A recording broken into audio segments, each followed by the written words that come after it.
Hey, glad you're here. Welcome to this English learning video. Today, you practice English using shadowing. Listen first. Try to speak right after. This is active practice, not just watching. You train your listening. You train your speaking. It's okay to make mistakes. Just keep repeating after me. With time, it will feel natural. Today's story is about Donald Trump. The rise, the fall, and the return. Stay with the voice. This is productive practice time. Let's start. To really understand Donald Trump, you have to look at where he grew up. Not just the money. Not just the house. But the energy around him. He grew up in Queens, New York. And Queens back then wasn't soft. It was competitive. It was loud. It was about proving yourself. His dad, Fred Trump, was already deep in real estate. He built thousands of apartments for middle-class families. Not luxury towers. Not flashy buildings. Just solid, practical housing. Fred was intense. Very intense. The kind of guy who would walk a construction site and pick up loose nails just to save money. Now imagine seeing that as a kid. Watching your dad treat every penny like it matters. Like wasting money is a personal failure. That became normal for Trump. Life wasn't about relaxing. It was about working. It was about winning. Trump was the fourth of 5 kids. And from early on, he had too much energy. Always moving, always pushing. His parents didn't really know what to do with him. He's joked later that he was a wise guy as a kid, always testing people, always pushing limits. That confidence didn't come later. It showed up early. He wasn't trying to be polite. He wasn't trying to be agreeable. He wanted to win arguments. He wanted to stand out. Even as a kid, the house in Jamaica Estates was nice, big, comfortable, but it wasn't peaceful. It wasn't calm. It was a training ground. The relationship with his father shaped everything. Fred didn't just teach him business. He taught him how to see the world. In that house, there were winners and losers. If you were strong, you were noticed. If you were weak, you disappeared. There wasn't much room for softness. There wasn't space for vulnerability. That mindset stuck. It followed him into adulthood, and it stayed with him for decades. Trump took that Queen's toughness and mixed it with belief. Strong belief in himself. Almost too strong. What's interesting is this. Even with all that comfort, he was never satisfied. He lived in a big house. But he was always looking toward Manhattan. Queens was where he started. Manhattan was where the real game was. That's where the power was. That's where the attention was. He saw his father winning in the outer boroughs. But Trump wanted more than that. He didn't want to just build housing. He wanted to build things people couldn't ignore. Big buildings. Big names.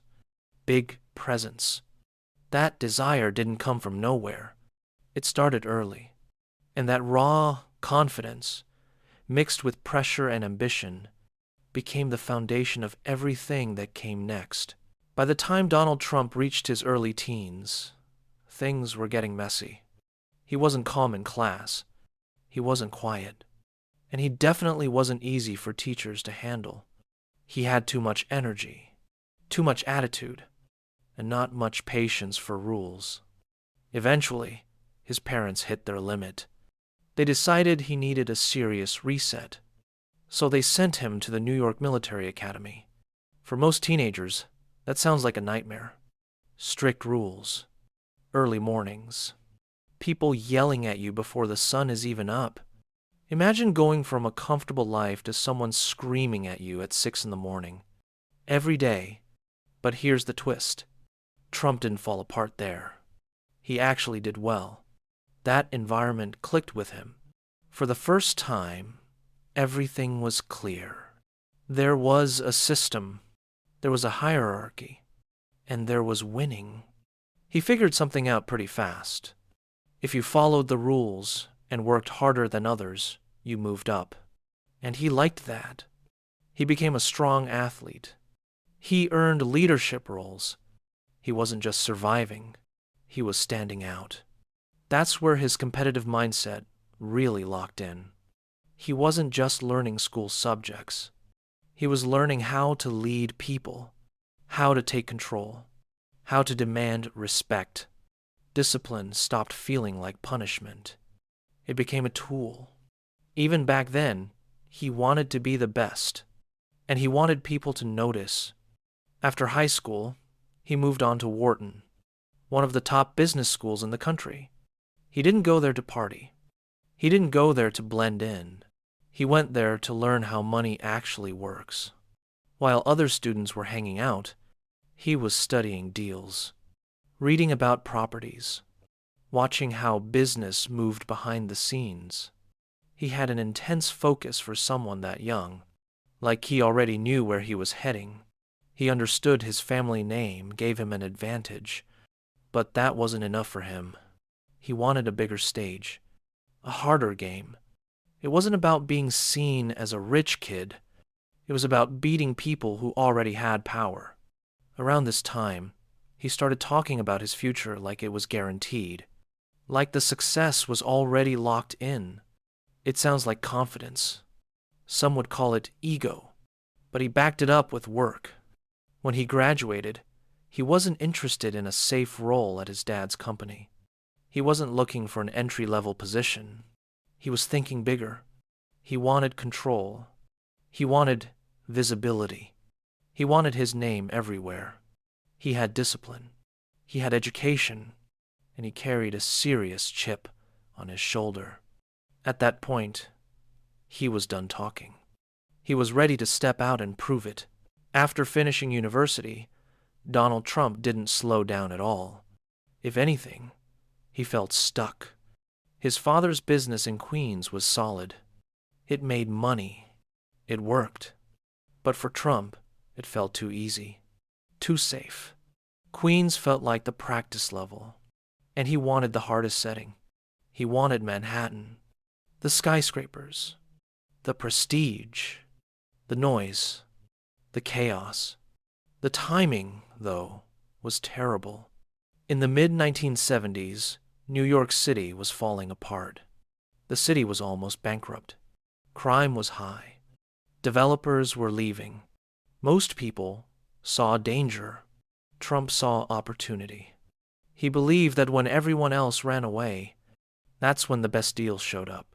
His first big moment came with a hotel near Grand Central Terminal. At the time, it was called the Commodore, and it was rough, old, dirty. Nobody wanted it.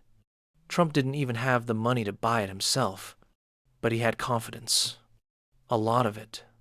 He convinced the city to back him with a massive tax break, a deal that lasted decades, something no one else had pulled off before. The message was simple. He told them he was the only one bold enough to fix the place. And somehow, it worked. When the new glass-covered hotel opened, it was a hit. People noticed. That was the moment Trump proved something important. He wasn't just Fred, Trump's son. He was his own player now. But the project that really defined him came next. Trump Tower, right on Fifth Avenue. He spent years focused on that location. An old department store sat there at the time, and he wanted it badly. When he finally got the site, he went all in. Gold everywhere. A massive waterfall in the lobby. His name in giant letters. People in the architecture world hated it. They thought it was loud, over the top, too much. But regular people loved it. To them, it looked like success, luxury, power. It wasn't just a building. It was an advertisement, a massive one. This is where Trump learned something valuable. Attention was power. If critics complained about the gold, that only made more people curious. In New York, being talked about mattered just as much as money. Trump was taking huge risks, borrowing heavily, betting everything on his name. By the mid-1980s, he had taken over the skyline he once stared at from Queens. He had money, he had fame, and he wasn't slowing down. By that point, Trump wasn't just a real estate guy anymore. He was becoming a celebrity. He understood something early. Your brand could be more valuable than your bank account. Then came the book, The Art of the Deal. It turned him into a national name. People across the country suddenly knew who he was. Some admired him. Others couldn't stand him. New York's elite and the media went after him hard. They called him flashy. They called him tasteless. A magazine called Spy mocked him constantly. They tried to get under his skin, but Trump didn't pull back. He pushed forward. He learned from Roy Cohn that you never play defense. You attack. Or you turn criticism into attention. He started showing up everywhere. Movies, TV shows, talk shows. He played the role of a rich guy in real life, and people loved watching it. Private jets, gold interiors, his name on everything. Critics thought it was embarrassing, but to many regular people, it looked like success. He mastered free media long before social platforms existed. If he said something wild, the headlines followed. Even jokes about his hair or suits didn't slow him down. They kept the cameras rolling. From the outside, he looked unstoppable, too big to fail. Behind the scenes, things were complicated. Debt, lawsuits, personal chaos. But publicly, the image stayed strong. Trump understood one rule better than most. Perception becomes reality. As long as people were talking, he stayed relevant. And in his world, being ignored was worse than being hated. If the 1980s felt like a victory lap, the early 1990s felt like everything falling apart. This was the part of the story where things went sideways. Donald Trump had bought almost everything he could. Casinos, an airline, the Plaza Hotel, and most of it was paid for with borrowed money. A lot of borrowed money. Then the economy slowed down. Cash stopped flowing, and the debt didn't stop growing. Suddenly, he was billions in the red. It got so bad that he once pointed to a homeless man and told his daughter that the man had more money than he did. Most people would have disappeared at that point, changed their name, stepped out of the spotlight. Trump didn't. This is where his refusal to admit defeat mattered. He was so deep in debt that banks couldn't let him fail. If he went down, they went with him. So he fought. He spent years renegotiating deals, selling assets, letting go of the yacht, letting go of the airline. It wasn't glamorous. It was survival. A lot of people called him finished. He has been. A cautionary tale. But he wasn't done. He was waiting. Then came the turning point. A television show called The Apprentice. It changed everything. He wasn't just a businessman anymore. He was playing the role of a powerful businessman. On television, in front of millions of people. The show took off fast. For a new generation, the debt didn't exist. The failures didn't matter. They only saw the guy in the high-back chair, the one who made decisions, the one who fired people. It was a full reset. Trump turned his name into a product, a symbol, a brand. He started licensing it everywhere. Food, clothing, education programs. Not everything worked. Some ideas failed. Some products got criticized. But that didn't matter. The brand was bigger than any single business. People weren't buying companies. They were buying the image. He learned something important during this period. If you control the story, you can survive almost anything. He talked about bankruptcies like they were strategy, not failure. Love him or hate him, one thing was clear. He bounced back, hard, like a rubber ball. The harder he hit the ground, the higher he came back up. By the time the 2010s arrived, Trump wasn't just a developer anymore. And he wasn't just a TV star. He was a cultural figure. He had survived collapse, rebuilt himself on television, and turned persistence into power. At that point, building skyscrapers wasn't enough. He wanted to see if he could build something bigger, a movement. If you look at where things are now, the story of Donald Trump feels almost impossible. After leaving the White House in 2021, most experts said it was over. They said his political career was finished. He was dealing with legal trouble. He was off social media. And to many people, he looked like someone from the past. But Trump has always had this ability to turn a loss into fuel. Instead of disappearing, he stayed active behind the scenes, talking to supporters, building momentum quietly. Then came the 2024 election, and he pulled off something rare, something that hadn't happened in American history for a very long time. He won again. It made him only the second president ever to serve 2 terms that weren't back-to-back. The first was Grover Cleveland. When he stood at his second inauguration in January 2025, it wasn't just another ceremony. It was a historical anomaly. Whether you like him or not, you have to admit something. Bouncing back like that takes a rare level of resilience. He returned to the Oval Office as the 47th president, with new goals and more experience than before. From immigration to energy policy, he picked up where he left off, but with lessons learned the hard way. Now, if you step back from politics for a moment, there's a bigger takeaway here.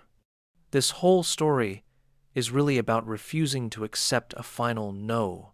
Trump was shaped early by pressure in Queens, by discipline in military school, by competition in Manhattan real estate. He's had major flaws. He's been polarizing. He's lived his life under constant criticism. But he also understood something important. If you believe your own story strongly enough and repeat it long enough, other people start to believe it too. In the modern world, being confident and persistent often matters more than being perfect. You don't have to agree with him. You don't have to admire him. But his life is a real case study in ambition, and in not quitting just because things get uncomfortable. From Queens to the White House, it's been a long and chaotic journey. And honestly, we're probably not going to see another story quite like it. And here's the small connection I'll leave you with. Trump didn't start confident because everything was easy.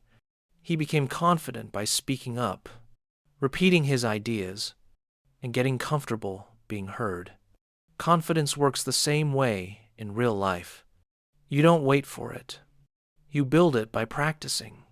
If listening to stories like this helps you practice English, or helps you feel more comfortable hearing confident speech, that's the whole point of this channel. You don't need to do anything extra. Just keep listening when it helps. And if you want more practice like this, you know where to find it.